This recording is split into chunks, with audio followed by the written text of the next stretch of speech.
Hi friends, welcome to our channel. இன்றைக்கி பார்க்க போகிறது என்னென்னா ரசமலாய். இந்த ரசமலாய் ரெசிபி நான் பசும்பாலில் தான் ட்ரை பண்ணேன். ரொம்ப சூப்பராக வந்திருந்தது. இப்போ இதுக்கு நான் 1 லிட்டர் பசும்பால் எடுத்திருக்கேன். இந்த பாலை வினிகர் ஊற்றுறதுக்கு 5 நிமிஷத்துக்கு முன்னாடியே சூடு பண்ணி நல்லா பொங்க வச்சுட்டு அதுக்கப்புறமா தான் 5 நிமிஷத்துக்கு அப்புறமா தான் வினிகர் ஊற்றினேன். ஊற்றிட்டு கிண்டினோடனே பார்த்திங்கன்னா கொஞ்சமாக தெரிஞ்சிருக்கு.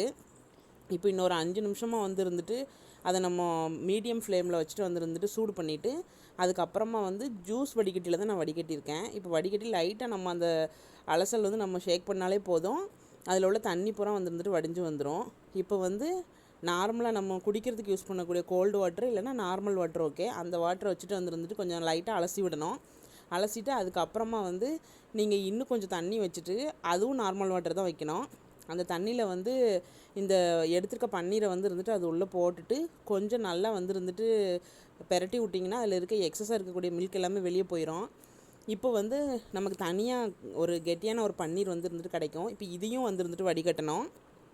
வடிகட்டி ஒரு பிளேட்டில் மாற்றிக்கணும். நல்லா அகலமாக இருக்க பாத்திரம்னா நல்லாயிருக்கும். இப்போ நல்லா இப்படி நீங்கள் மொத்தமாக சேர்த்துட்டு இந்த மாதிரி ப்ரொசீஜர் இப்போ நான் கை வச்சு அமுக்கிறேன்ல, இந்த மாதிரி ஃபாலோ பண்ணி நீங்கள் இந்த மைதா மாவு செய்கிற மாதிரி நல்லா பிசைஞ்சோன்னா அது ஒரு சாஃப்டான கண்டென்ட்டில் கிடைக்கும். அந்த திரியாக இருக்கிறது பூரா நல்லா சாஃப்டாக மசிஞ்சிரும். இப்போ நல்லா மசிச்சுட்டு அதுக்கப்புறமா இது ஒரு 10-15 நிமிஷத்துக்கு மேலேயே அப்படி பண்ணால் தான் கரெக்டாக வரும். இப்போ பாருங்கள், எனக்கு 15 நிமிஷத்துக்கு அப்புறமா நல்லா உருண்டே எடுத்த ஒரு சப்பாத்தி மாவு பதத்தில் வந்துருச்சு. என் கையெல்லாம் பார்த்திங்கன்னா அந்த பசும்பாலில் உள்ள வெண்ணெய் அப்படியே வெளியே நிற்கிது. நான் கையில் எண்ணெயோ நெய்யோ எதுவுமே தடகலை. இப்போ பார்த்திங்கன்னா ரவுண்டாகவும் அப்புறம் கொஞ்சம் திட்டையாகவும் போட்டிருக்கேன். இப்போ எல்லா பால்ஸும் உருட்டிட்டு இதுக்கு 1/4 கப் சுகரு எந்த கப்பில் எடுத்துருக்கோமோ அதுக்கு 3 கப் வாட்டரை ஊற்றி நல்லா கொதிக்க வச்சுட்டு அந்த சுகர் டிசால்வ் ஆனதுக்கு அப்புறமா இதில் போடணும். இப்போ நல்லா சூடாக கொதிச்சிட்ருக்க தண்ணியில் கொஞ்சம் கொஞ்சமாக அந்த பன்னீரை ஆட் பண்ணோன்னா அது நல்லா உப்பி டபுள் ஆகி நமக்கு கிடைக்கும். இப்போ பாருங்கள், நல்லா கொதிச்சிட்ருக்கு.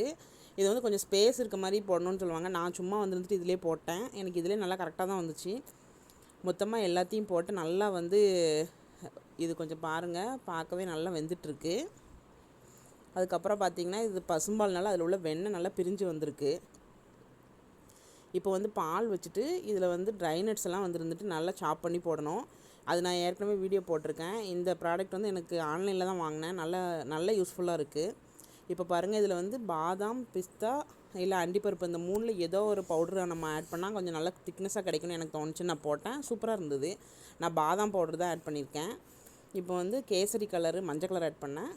அதுக்கப்புறமா ட்ரை நட்ஸு, அந்த பாதாம் பவுடரும் போட்டு 1/4 கப் சுகர் போட்டிருக்கேன். இது 1/2 லிட்டர் மில்கை ஒரு 400 ml ஆற அளவுக்கு கொஞ்சம் கெட்டி பண்ணி வச்சுருக்கேன்.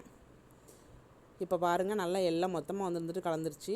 இப்போ சைடில் உள்ள ஆடை இருக்கும்ல, அதை லைட்டாக எடுத்து விட்டோம்னா இன்னும் கொஞ்சம் திக்னஸாக நல்லாயிருக்கும் சாப்பிட்றதுக்கு. அதுக்காண்டி அந்த மாதிரி பண்ணியிருக்கேன். இப்போது இந்த ரெடியாக இருக்க அந்த ரசகுல்லா அதில் இருக்க சுகரை நல்லா அமுத்தி எடுத்துடணும்.